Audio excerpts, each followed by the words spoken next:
Hello, good evening and welcome ladies and gentlemen to another round of absolutely epic and exciting racing action in the iRacing official Porsche Cup by CONSPIT, as brought to you on the premier sim racing platform available only on PC known as iRacing and proudly sponsored by the sim racing hardware provider CONSPIT. We're here once again then for another enthralling top split broadcast from our regular strength of field race on Wednesday evenings. It is the Wednesday slot on 21:45 Greenwich Mean Time or Universal Coordinate Time, that's GMT or UTC, and for week 9 of the 2025 Season 4 campaign, we have made our way all the way down under to Australia and all the way to the King of the Mountain crowning circuit. It is of course none other than Mount Panorama, but also known and normally named as Bathurst in reference to the local city. A circuit which will see our drivers roar the way up and down Mount Warlow over a 3.86 mile course, which 23 corners and no road racing surface, predominantly over the hill as well. It is a circuit that takes no prisoners to those who make mistakes. For those who get it right, they'll come away victorious and feeling very smug in themselves. But along the way, there'll be battles, there'll be rivalries, and we're here to see who exactly can prove themselves to be king of the mountain in our regular top split broadcast. This broadcast being live from circuit side on YouTube at youtube.com, and search for TX141TX or 30 Paul Walsh. And welcome to you guys and girls tuning in via the YouTube channel, and I do hope you're all doing well, and feel free to say hi, don't be shy, because the only biter you'll see here today will be on the brakes as our drivers dive the way into some very sharp corners. In the content brief you have myself, my name is Paul Walsh, and I'll be bringing you all your racing action as it unfolds. And in terms of our schedule for tonight, we have our one race on the schedule course, and that will be our 12 lap race due to get underway in approximately 4 minutes time at what will be 5 to 10 this evening in UK time. But as we come into this week, let's give you a quick recap of the calendar thus far and what we've still got lying in wait, and also the story from last time out. And as we can see, as our drivers are in qualifying at the moment, it is week number 9, and last time out in week 8, we were in the US of A for the second of 4 visits for this season, and it was at the Road America Circuit on the Wednesday the 5th of November. We saw another round of racing which was hit with some rather damp conditions. It had rained in the build-up to the event, and that rain was gradually drying off of the circuit with its puddles, but those puddles caught out many a driver, but not so Luis Glania, who took victory in the end. Despite missing out on pole position to Gareth Higgins by a 10th, he was able to put some early pressure on, take the lead, and never look back, going on to lap number 2 and onwards. Whereas Higgins, meanwhile, had a determined drive to take the runner-up spot, and Christian Carlson, well, he did an absolutely brilliant job to make his way all the way out from 13th place onto the bottom step of the podium. But will we see some magic today? We'll have to wait and see. And of course, after today, we'll make our way back to the US of A for a double header that begins at Long Beach in a week's time on the 19th of November in week number 10. But as we come into this week then, let's talk a little bit about our circuit. It is of course the full course of the Mount Panorama Circuit, located within the limits of the city of Bathurst in the state of New South Wales in Australia. A circuit which by day is made up of roads that are used by commuters. Indeed, many a major household or business actually spans off of this circuit, but on race day it is sealed off, and indeed it is one of the ultimate spectacles of racing year in year out, with the likes of the Bathurst 500 in the Supercar V8, and the aim of the game around here is survival first and foremost and taking track position. Of course, a huge thank you to iRacing.com, not just for our brilliant simulator that's available, but also the absolutely brilliant track maps contained within it. But the only problem with a two-dimensional track map image is it shows you all the corners and the extremities of the circuit, but it doesn't show you the amount of elevation change, and we're going to see our drivers make the way through some incredible elevation changes from the highest point in the circuit at turn number 11 at Skyline, while drivers will be looking over the Skyline at distance, all the way to the lowest point of the circuit, which of course is at Murray's Corner at turn number 23. But you've got some absolutely classic corners along the way, including the cutting at turns 3 and 4, which really denotes the narrow in the circuit as they transition over the mountain. Forest Elbow at turn number 18, of course, while drivers make the way through the hairpin before going all the way down the Conrod Straight into the Chase Chicane at turns 23 to 22. And then Murray's Corner, the final corner in the circuit, we can see some dives all the way to the finish. But as we come into this week of racing, a quick reminder of the rules. This is an open setup series whereby our drivers bring their choice of setup to each and every week of racing. And the grid shall be set via a closed qualifying session, which is just due to come to a close shortly, and the race shall commence via a standing start as it's a tradition of Porsche Cup racing. Drivers shall receive a drive-through penalty if they should accumulate 17 or more instant points, and should they get to 25, they will be disqualified. But hopefully you won't see that. What we want to see some absolutely superb racing, and as we make our way back to circuit side, well, let's see who right now is putting in the effort to put themselves on top. And it does look as though it's Nikolai Peterson Peterson, who makes his debut here today. And well, the Apex Racing driver looking ferociously fast right now, and it does seem as though he may be on course potentially to be able to put himself on for pole with the provisional fastest lap at 205.901. You can see that everyone on slick tyres, but what you can also see is their licenses there, their iRatings and iRacing licenses, and was Peterson improves the margin there to a 205.734. Well, Philip Hammer puts himself into second there with his final qualifying lap for pole promotion esports of 2.5 tenths behind. And well, there's Luis Felipe Calderon, who right now sits in third, comes to the end of his lap as he drifts his way out the final corner, and as he does so, is he able to pull off a miracle? Not quite. He does have to stay in third. We've got some other drivers yet to complete laps, including Lee Bowden as he makes his way on around. And in terms of our I rating for this split this week, being of an I rating of 3,713, so towards the lower end of the spectrum of the I ratings we have seen for these top splits over the course of this season. We've been on a bit of a run of 3,000 region I ratings for the last couple now. However, to be fair, whilst we may not have the height of, say, the 5,102 we saw in week 7, we definitely are going to see some absolute quality out there, and plenty of new names as well on the grid, including none other than Yanis Dare, and he looks to get himself set and ready to go racing today. Also, we do have Greg Kane, who makes his debut here in a very red Porsche. I almost thought it was a Ferrari then, but not quite so. But indeed, the absolute red colours there showing on the car, no doubt about it. And he'll be fancying his chances over the course of the racing and seeing what he can do. Indeed, many can do here. It is really going to be a game and making sure you get things right from the outset. Not easy to do here, as our overlay just briefly refreshed itself, and we have had one try and make his way into the barrier, that being Pablo Wolf, who's had to tow. But with that, as we do see Greg Kane make his way around, well, the clock's about strike to 8 minutes, and that means he's not going to be able to get that lap in, and therefore he is going to not get a bad lap. So without further ado, ladies and gentlemen, we make our way to the grid, and let's see how they line up for our all-important race today. So as all of our drivers get set, this is how they line up then for our Week 9 top split strength and field race in the 2025 Season 4 campaign of the iRacing Porsche Cup by CONSPIT. It's Nikolai Peterson who takes pole position for Apex Racing Academy with a 205.734 on his debut, does a phenomenal job to put himself in pole position, and the number 1 try is followed up by the number 2 driver of Philip Hammer for pole promotion esports.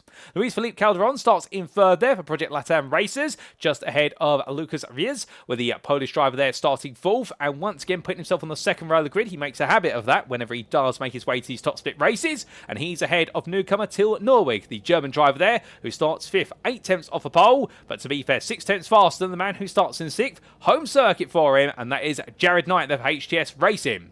We then do have Sergio Paulet, who starts today 7th, the Spaniard being joined on the 4th row of the grid by Oliver Clark, who makes his way onto the grid once again. And it was 2 seconds all the way to 9th place man of Steve Clays, the Belgian driver there for Eagle Speed Academy Esports. He starts in 9th, just ahead there of Ale Robles, who in the end rounds off your top 10. Behind the Spaniard, it's then going to be another Spaniard in the form of what is Ramon Sola, who starts in 11th. And then we do have Sebastian Cabrera, and we can see that the Alfa Salvadorian driver starts in 12th. Pablo Wolf begins this one in 13th, the Brazilian, just ahead of Isaac Phelps. Well, then we do have Jesse Spans starting 15th, the Dutchman, just ahead of Max Angles, who returns to the grid once again after his debut last time out. And then we have Philippe Salinas, who starts in 17th, ahead of Yanis Dare, with the 2 Frenchmen then being followed by the Britain and Belgium of Lee Bowden and Jentel van Vielen, respectively. Then we have on row number 11 to complete this grid of 21 cars, Greg Kane and Rodrigo Zanga. But that is the grid, ladies and gentlemen. Here come the lights. And for the 9th time in the season, it's about time we go racing. It's going to be 1, it's going to be 2, it's going to be 3, it's 4, it's 5. And lights out, and it's away we go here at Bathurst as Nikolai Peterson gets a decent start. But look at that immediately. Lucas Riz gets the best start of the top 4. Looks one way than the other. But Calderon immediately covers them off there as they make the way through the opening bend. They roar the way then up the hill. No major change inside the top 10. But further back, one runs wide. Pablo Wolf gaining the place of Isaac Phelps and Sebastian Cabrera. And as they roar the way onwards, well, now it's going to be out the slipstream in who set the car up to have a little bit more straight line speed.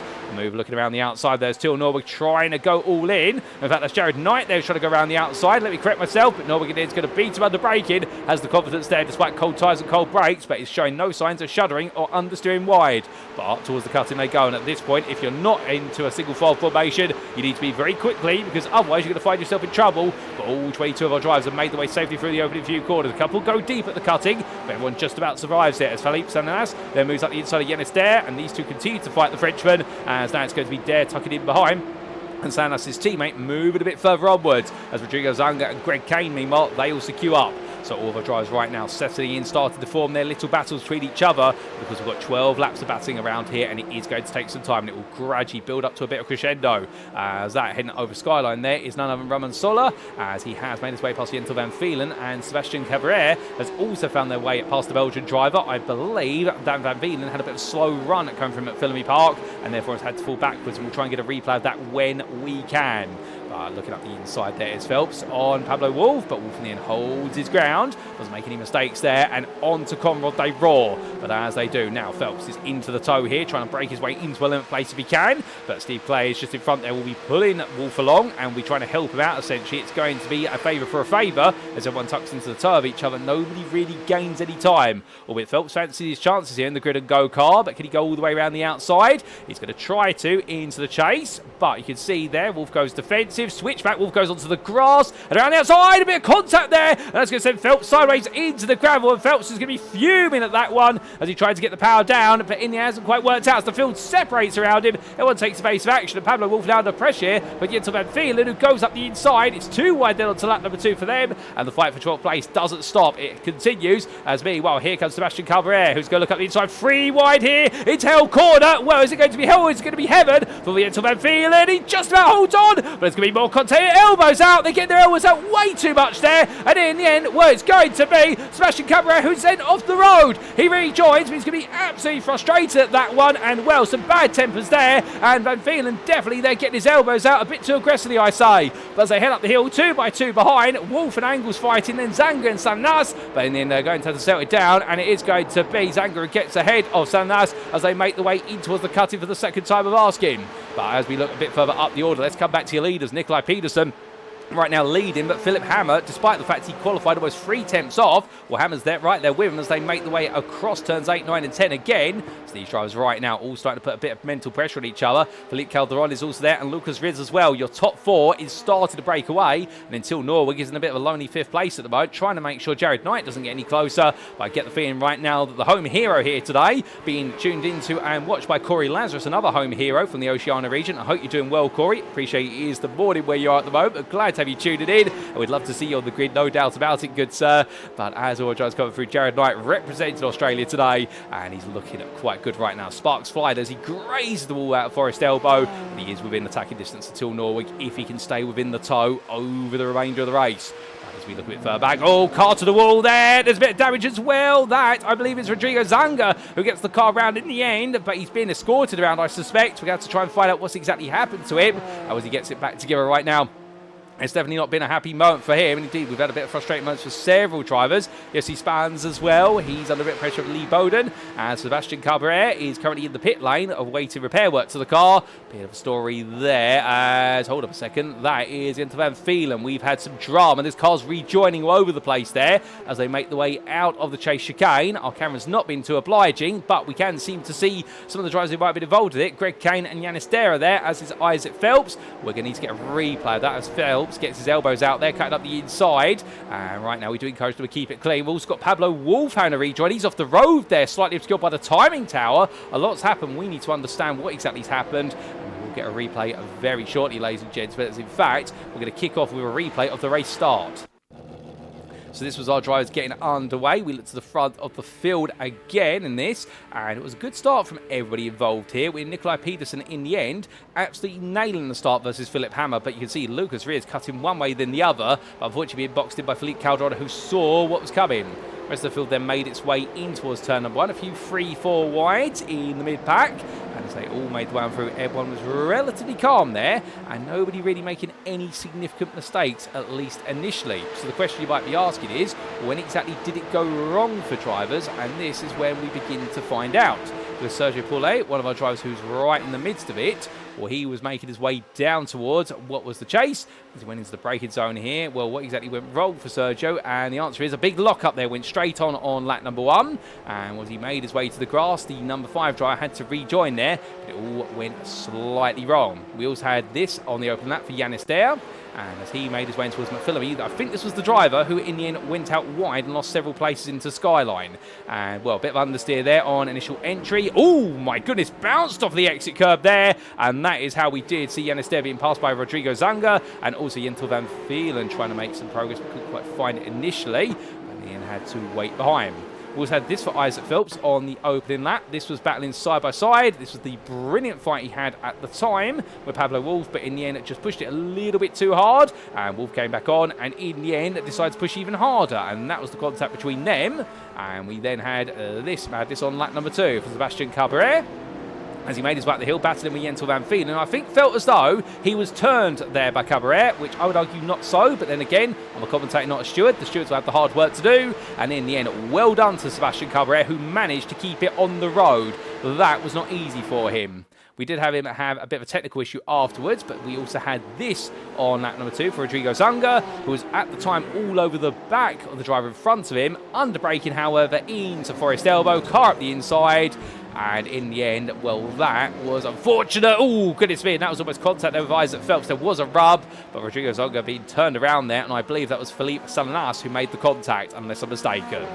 So that was your drama on the first couple laps. We also did have some drama down into the chase. We didn't quite catch that, and we will try and get a replay of that when we can, but we have got a bit of change going on through it as Jentel van Vielen continuing to crusade his way up the order at a rapid rate of knots, and we're right now looking very quick, there's no doubt about it.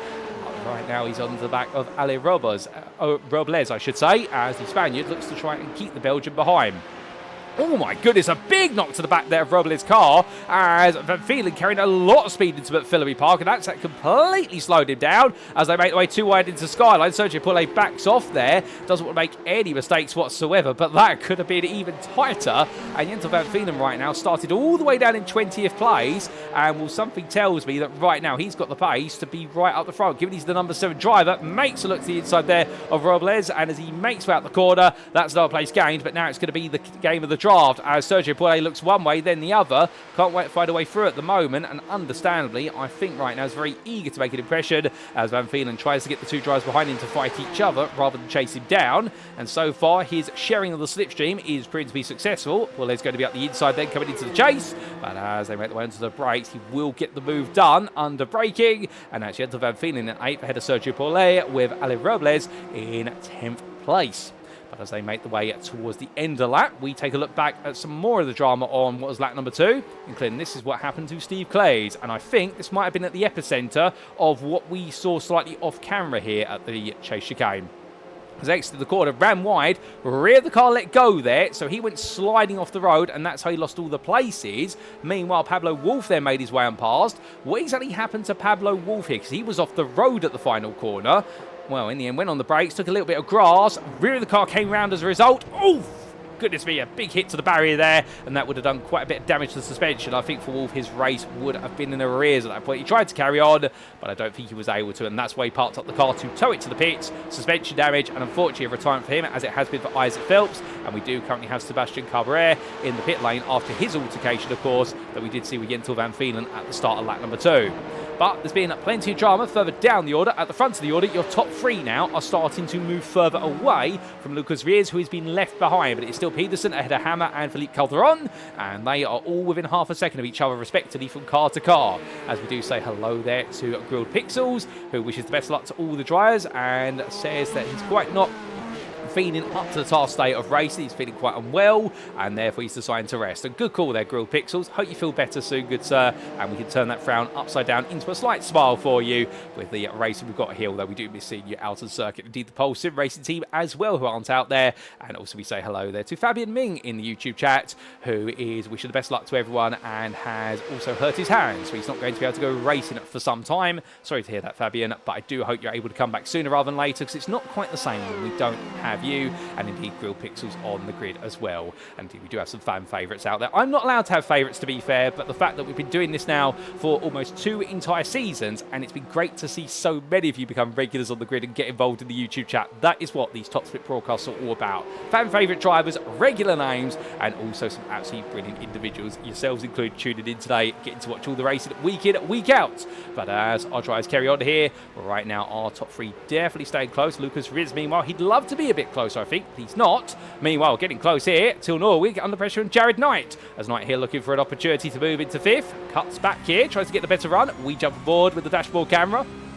And as he gets the much better exit out of the bend, now it's all about full throttle up the hill. In fact, he's going to bump draft Norwig there, so decides to say to Norwig in front of him, look, I want to work with you a little bit. In the end, Norwig now goes defensive, as I think Knight realises, in fact, working with him is not perhaps going to be ideal when you do have a 5.5 second gap, almost 6 seconds, to Lucas Rears in front. But Knight now continuing to keep that pressure on. He's going to try and look around the outside here into the cutting. It's not going to work initially. Can he get Norwig to outbrake himself? The answer is no. He does go a bit deep. A bit of power oversteer there on exit as the car does not settle down well. But Knight's not close enough there to really capitalise. And that's the problem now. Once you get through the cutting, it's not really an opportunity to go too wide. Meanwhile, Steve Clays and Philippe Stanislas are still fighting. Stanislas has just made the move up into, well, in fact, that's Steve Clays has made the move, I should say, to 14th place. So he's made it up the mountain straight and in towards turn number 2. And Clays continuing onwards here. His next target is Greg Kane, who started all the way down in 21st place. And Kane right now, definitely one of the stars who's moved up the order rather nicely. All these drivers continue to try and survive as well. We are at the halfway point, almost come the end of this lap. We'll have done half distance, and then we'll have another 6 laps of absolutely intense race to come. But Stanislas right now back on the rear of his rival here as they make their way over Skyline. A bit of a murky and cloudy day today, so therefore you're not going to see the Skyline, but what you can definitely see is the fact that Stanislas all over the back of Clays as they come through the apexes.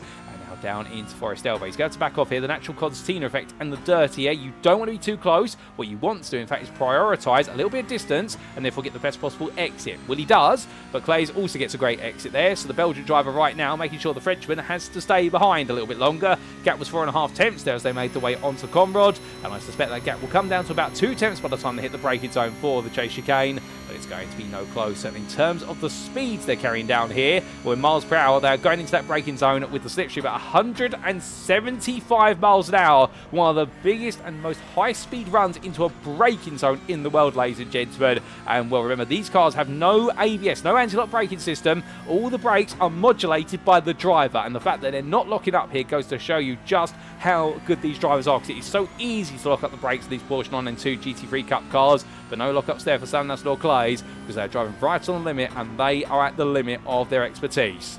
Through turn 1 right now, Stanislas close, but not quite close enough still, and that's where we'll leave them for the time being, as meanwhile Till Norwig continues to have the pressure of Jared Knight, who right now knocking on the door of his rival as much as humanly possible, and we mean that literally as well, the number of times he's tapped the rear of him in order to say, look, I'm here, don't worry about your braking zone. But to be fair, Knight is being fair in the way he's racing. And then we do have 2.5 seconds behind Oliver Clark, who has Jente Van Pheelen behind him. Now Van Pheelen has proved to be a bit of a weapon in the Rexy machine as they head on around, or Roxy machine I should say, because it's the female counterpart there of AO Racing, and as they make their way up towards turn number 10, right now Clark keeping it together at the 499, as meanwhile Van Pheelen, he's all over the back of him like a bad rash, but Van Pheelen is driving quite erratically there. And the fact we did see that brush with the wall, and I think just not realising how much speed he's going to carry off the dirty other car in front, and therefore he's pushing hard. But I do wonder whether by pushing that hard he's going to push himself into a mistake. But then again, not putting any bad wishes on him at all, it's just how fast he's driving at the moment. He wants to make that place as quickly as he can, and as they head on down then, well, we can see a little bit of change up the road. That's because there's a car going a lap down in the form of Sebastian Cabaret.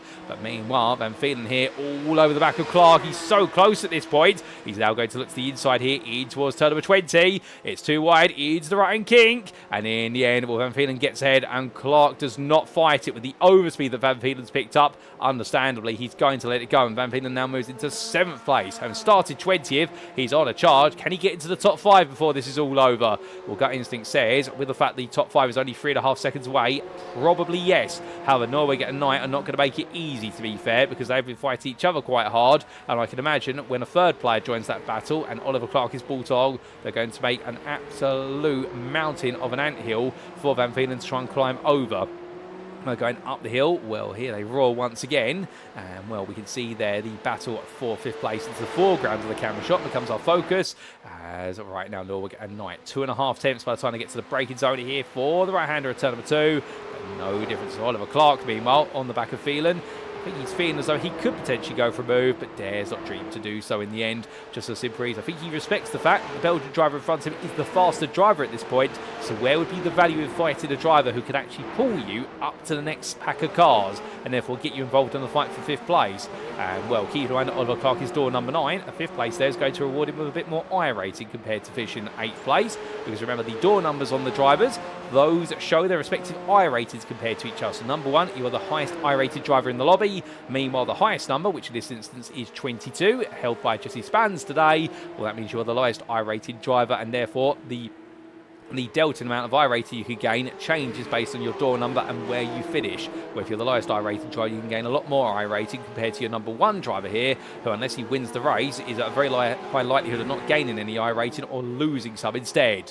But here they come on down, and right now they're having to negotiate a lap down or multiple laps down Sebastian Cabrera. And well, a little bit of feelings here understandably for Cabrera versus Van Veelen, because Cabrera had to tow to the pits as a result of the contact between the two of them. But he steps aside here, respects the blue flags, but he decides not to make it easy. Instead, he decides to just respect the blue flags as you would in Porsche Cup racing, which is you make sure you're not a nuisance and the faster guys need to find their way through. You just don't fight them, and that's what he does exactly. Unlike, say, Formula 1, where under blue flags you would expect the driver to completely back off, not quite so. They're allowed to carry on so long as they're not obstructing and helping facilitate the move, and he does exactly that.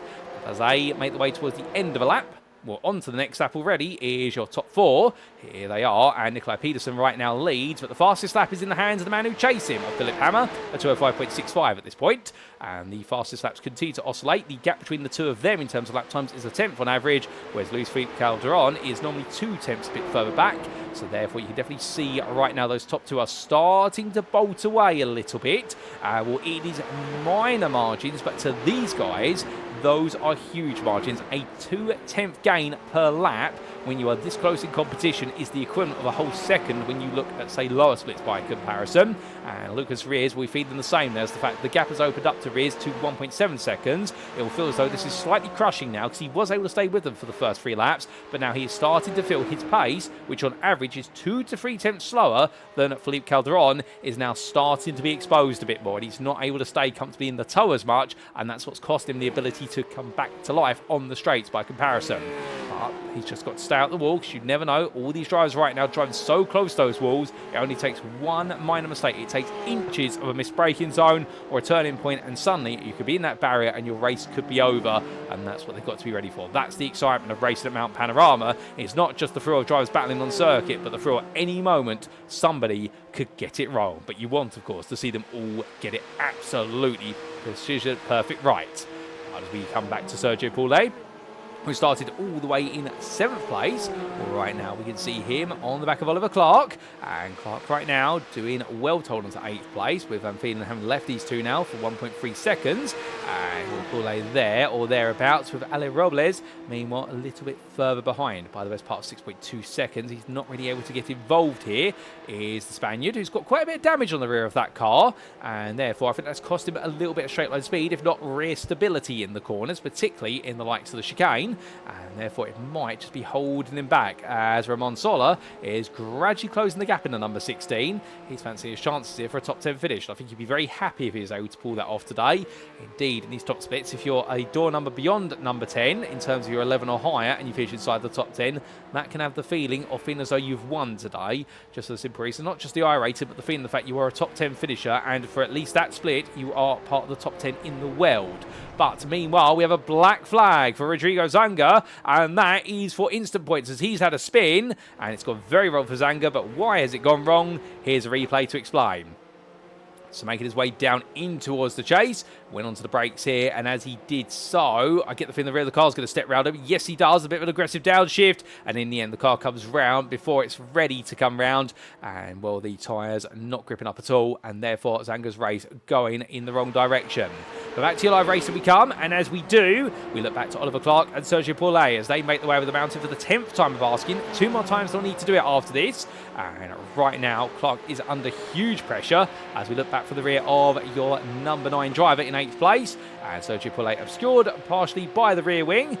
Right now he is right there and very eager to make an impression, but he's not quite able to at the moment as they bounce their way down the hill.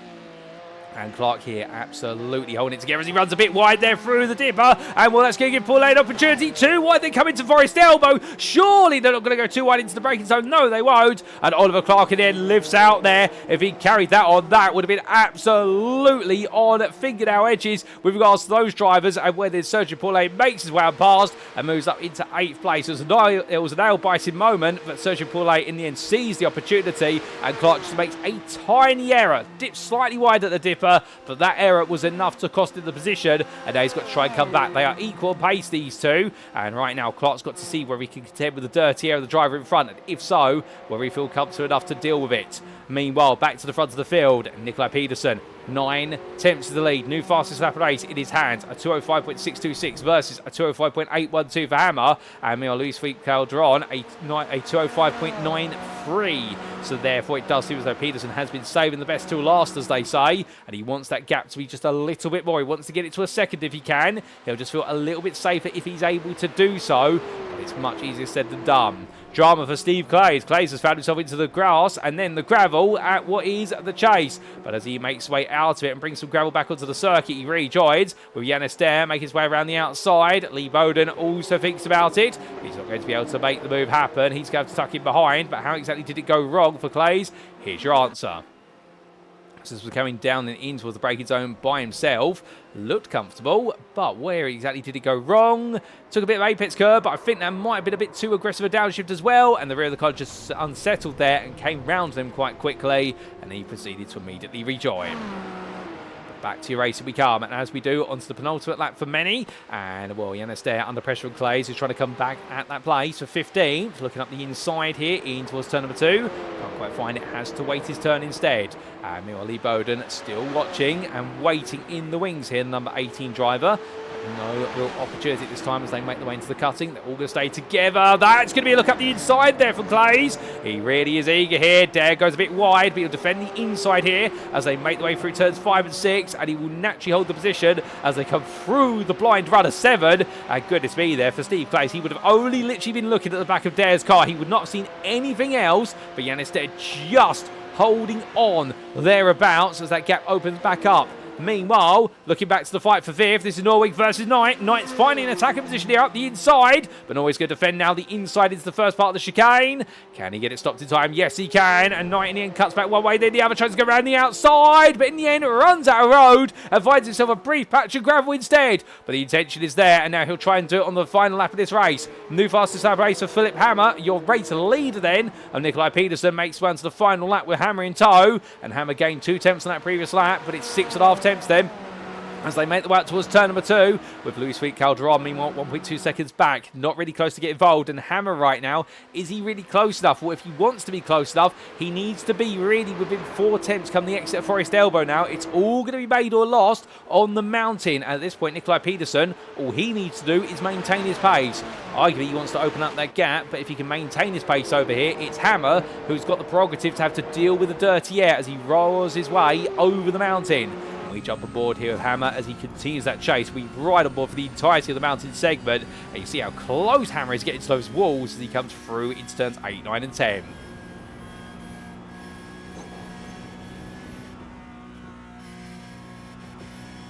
Taking a brief breather there just to appreciate and hear the sound of the throttle input. Hammer literally spending as much time full throttle as he can, only lifting when he absolutely has to. He knows right now he needs to be closer to be able to make the move down Conrod, but the gap, 7.5 tenths. Pedersen open up that gap. Philip Park, he did gain a tenth into Forest Elbow then. What can Hammer do this time? Can he pull off some magic? Both drivers coming out. They both use all the road. Pedersen again gains another half a tenth. Gap now 8 tenths. It will close, but will it close enough? The answer is probably no. Lucas Rins, meanwhile, all over the back of Luis-Philippe Calderon. Calderon's had a very poor run into Forest Elbow. They're too wide here as they fight over 3rd place coming down Conrod. And it's going to be Rears on the inside now. Calderon will tuck back in behind immediately. Thinks about going for the move straight away, but then thinks against it. Looking up the inside. Squeeze. Bounces over the curb. Calderon has to back off there. He's still going to battle for it all the way through. And right now, Luis-Philippe Calderon doing the hurdles in his car. It doesn't quite work. And meanwhile, back to the front of the field because for Nikolai Pedersen, he's held on lap after lap. And whilst Philip Hammer put the pressure on, the checker flag waves. And Nikolai Pedersen takes victory here today in Australia. Head of Philip Hammer as your runner-up. And then it will be Lucas Rears, who with a late daring move takes third place over Luis Felipe Calderon, who rounds off the run to fourth. Then it will be Till Norwich, who just holds on by a hair ahead of Jared Knight to take fifth. And then Jentel Van Pheelen finishes in seventh, with Sergio Paulet 8th place at the close ahead of Oliver Clark. And then we will see your top 10 completed by Ramon Sola, who just managed to hold off his fellow countryman of Ali Robles to 10th place, with Robles best the rest of 11th. And then it will be Max Angles, or will it be Greg Kane? Kane's looking for the move there. The final couple of corners. They rub doors. They touch. Who got it? I think it was Angles, literally by 200s. And Kane has to settle for 13th in the end. And then it will be Philippe Salinas, who comes on through to take 40th in a frustrating race for him. Ahead of Steve Clays, who's had a lot of misfortune as well, but does take the final spot inside the top 15. Ahead of Lee Bowden, who's made his way to 16th. And then it will be Yanis Dare, who comes home 17th. A bit of a comfortable margin over Jesse Spans, who will be some time away and will make it your last finishing position of 18th place. In short order, as we see Dare there get ready to tow to the pits. And meanwhile, here's Jesse Spans as he roars his way on down Conrad. And whether he took victory here today, alternatively, has finished last our runners, ladies and gents, we give them all a round of applause, because they all deserve it, those who made it to the finish, for an incredibly tough race at Bathurst, and a race which is just as much about staying out the wall as it is fighting for position. We should also give a shout out to Sebastian Cabrera, who in the end, despite his misfortune earlier in the race, does finish as classified 3 laps down. And well, he will be your last classified finisher, with retirement, unfortunately, for Rodrigo Zunga and also for Pablo Wolff and Isaac Phelps. But across the line comes Jesse Spans, who rounds off your 18 finishers on the lead lap. And meanwhile, Lee Bowden crawls along here with very little fuel in the car. But as he does so on his cool-down lap, let's take a look at those race results, subject to any stewards' inquiries. And as we can see, after an incredible 12 laps of racing over the mountain, your proverbial king of the mountain for our top split broadcast day in week 9 of the 2025 Season 4 campaign of the iRacing Porsche Cup by CONSPIT was none other than Nikolai Peterson, the Apex Racing Academy driver from Denmark, where he races in a Formula 4 or in a Porsche 992 GT3 Cup car. He's an absolute weapon to be contended with, and in the end takes victory by half a second over pole promotion esports' Philip Hammer. Hammer, meanwhile, will settle for second. Are we happy with that result? And he was the second best as rated of the drivers, and therefore he's lived up to his title. With Lucas Rears, meanwhile, with that late last-minute move versus Luis Felipe Calderon, took third place, fought hard with him, and managed to beat the Project Latam Racers driver just at the close. In the end, Calderon had to settle for fourth, but not without trying to get it back. And in the end, Till Norwich managed to hold off the attempts of Jared Knight lap after lap, but the German driver outpaced the HTS Racing driver, who on home soil had to settle for sixth. Jentel Van Pheelen fought his way through the field from 20th to 7th, albeit some of it clean, some of it less so, but elbows out there, and I'm sure he'll have a discussion with a couple of his rivals come at the end of today's racing, with Sergio Paulet taking 8th place there, the Spaniard, ahead of Oliver Clark, who finished 9th, and in the end could not try get the 8th place back that he was coveting all the way over the distance. Ramon Sola round off your top 10 there, the Spaniard ahead of his fellow countryman of Ali Robles, with Robles having to settle for best of the rest status in 11th. There was Max Angles in 12th, with the elbows out battle with Greg Kane all the way to line, with the Irishman in the end just not having enough speed on the final stretch of the best part of 75 metres to take the place off of Angles. Philippe Salinas took 14th place, and then round off your top 15 overall was Steve Clays, with the Eagle Speed Academy esports driver there, seeing himself to the grass and to the gravel, but he never gave up and completed a 15th place finish. Lee Bowden took 16th ahead of MS Racing's Yanis Dare, and then your last finisher on the lead lap was Jesse Spans, with the Dutchman being followed up by the El Salvadoran of Sebastian Cabrera, who in the end was 3 laps down, but great to see him finish the race in 19th, and unfortunately it was retirements for Rodrigo Zunga, with Brazilian driver there classified as 20th 4 laps down, and we also did see early retirements for Pablo Wolff and Isaac Phelps. So 22 starters, 19 finishers in the end, and 18 of which on the lead lap, ladies and gentlemen. And that concludes our racing here today in Australia for week number 9 of the 2025 Season 4 calendar. But what a race it was, and in the end, Nikolai Peterson took pole and led every lap of the race, but not able to drop Philip Hammer at any point, and Hammer kept close all the way to the close. Well, as we get ready to wrap up, it's an appropriate time, of course, to hear a word about our sponsor for this series, and of course that is CONSPIT, and well, let's tell you a little bit more about what they do.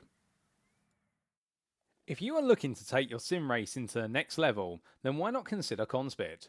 As the pro driver's choice of sim racing hardware, CONSPIT offers one of the most comprehensive lines of hardware products to sim racers around the world. Whether you're in the market for wheelbases, steering wheels, pedals, peripherals, or rigs, CONSPIT's extensive experience in the motorsport industry means every one of their products is fine-tuned for success at the highest level. But do not just take our word for it. We're brand ambassadors including 2022 Grand Prix Macau GT Cup champion Luo Kaliu, 2022 Porsche Carrera Cup Asia champion Liu Ye, 2022 Chinese Touring Car Championship champion Rodolfo Avila, and 2023 GT World Challenge Asia GT3 AM Cup champions Climax Racing. You shall be in pole position for victory when you invest in CONSPIT's hardware. If you'd like to know more, be sure to head to conspit.com today.